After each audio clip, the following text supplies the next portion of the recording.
আসসালামু আলাইকুম ওয়ারাহমাতুল্লাহি ওয়াবারাকাতুহ।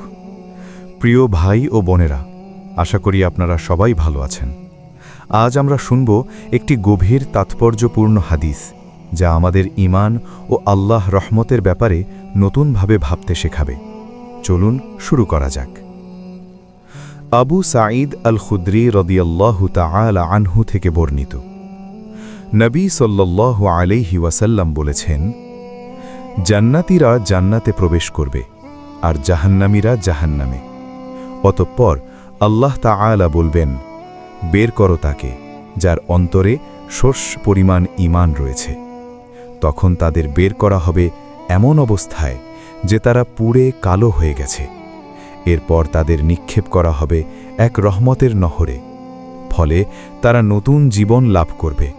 যেমন নালার কিনারায় বৃষ্টির পর সবুজ ঘাস জন্মায়। তুমি কি দেখনি সেই ঘাস কেমন হলুদ আঁকা বাঁকা হয়ে গজায়? সহিহ বুখারী হাদিস নম্বর 22। প্রিয় ভাই ও বোনেরা, এই হাদিস আমাদের শেখায় আল্লাহ রহমত কত বিশাল।